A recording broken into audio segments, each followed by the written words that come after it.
241 करोड़ उन्होंने कहा कि हमको मेहनता मिला। अरे भैया, तो जब राजनीति में नहीं थे तो पैसा काहे नहीं ले लिए?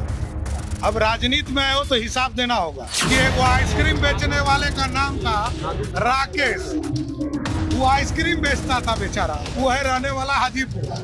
अब इसको कहाँ कहाँ से बुद्धि दे रहा है। बिहार का रहने वाला है, पूरे देश को लूट के आया है।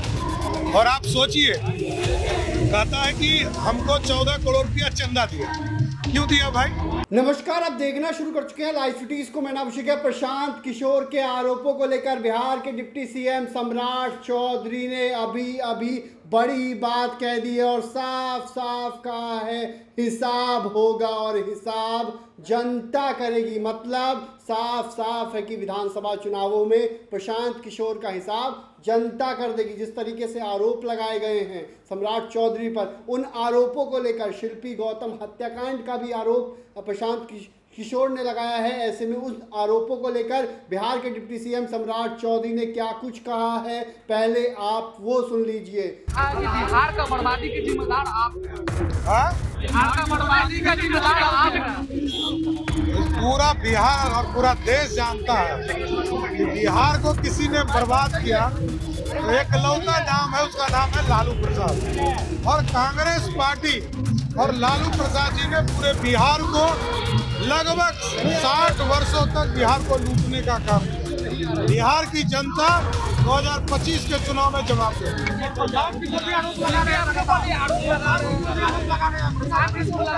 देखिए, नौसिखिया नेता है। मैं 1995 में हम लोगों को जेल में डाला। मेरे घर के अनाज में लालू प्रसाद के गुंडे या पुलिस ने पेशाब कर दिया। हमारे घर के कुआं में पेशाब कर दिया। हमारे परिवार के 22 लोग जेल में रहे। नीतीश कुमार जी जो मुख्यमंत्री हैं बिहार के, ये 7 किलोमीटर तक मेरे लिए आंदोलन करते रहे, पैदल चले। और ह्यूमन राइट्स कमीशन ने बिहार की सरकार, तत्कालीन सरकार लालू प्रसाद जी पर कार्रवाई किया और प्लेंटी दिया हमारे परिवार को। अब देखिए, वो आइसक्रीम बेचने वाले का नाम था राकेश, वो आइसक्रीम बेचता था बेचारा, वो है रहने वाला हाजीपुर। अब इसको कहाँ कहाँ से बुद्धि दे रहा है। शिल्पी गौतम कांड में पूरी तरह जांच सीबीआई ने किया और हम लोग को तो पता भी नहीं है। और जिस राकेश की बात वो करते हैं वो तो हाजीपुर का रहने वाला है। अरे भैया, इन लोग को कुछ पता नहीं है बिहार के बारे में। बिहार का रहने वाला है, पूरे देश को लूट के आया है।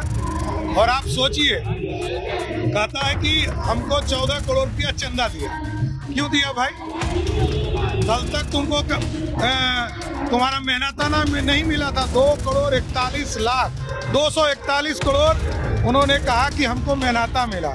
अरे भैया, तो जब राजनीति में नहीं थे तो पैसा काहे नहीं ले लिए? अब राजनीति में आए हो तो हिसाब देना होगा। कोई सेल कंपनी जिसकी औकात ही 10 लाख की है, वो 10 करोड़ कैसे चंदा दे सकता है? और आते के साथ पटना के पाटलिपुत्रा में तुम्हारे पास 32 करोड़ का जमीन कैसे आ गया? सबका हिसाब होगा। समय है, जनता तय करती है, जनता हिसाब देगी। जनता फिर से एनडीए की सरकार बनाएगी। तो प्रशांत किशोर को लेकर सम्राट चौधरी ने क्या कुछ कहा है, आरोपों को लेकर साफ साफ चेतावनी दी है कि जनता हिसाब करेगी। मतलब बिहार में विधानसभा चुनावों में प्रशांत किशोर का हिसाब जनता कर देगी और साफ साफ कहा है एक बार फिर एनडीए की सरकार बनेगी। दरअसल आपको बता दें कि प्रशांत किशोर ने सम्राट चौधरी पर कई आरोप लगाए थे। हत्या का आरोप लगाया था कि सम्राट चौधरी ने हत्या की है। शिल्पी गौतम हत्याकांड में सम्राट चौधरी का नाम है। ऐसे में उन आरोपों को लेकर भी बिहार के डिप्टी सीएम सम्राट चौधरी ने बड़ी बात कही है। बने रहिए लाइव सिटीज के साथ। हमारे यूट्यूब चैनल को सब्सक्राइब करिए, फेसबुक पेज को लाइक करिए। धन्यवाद।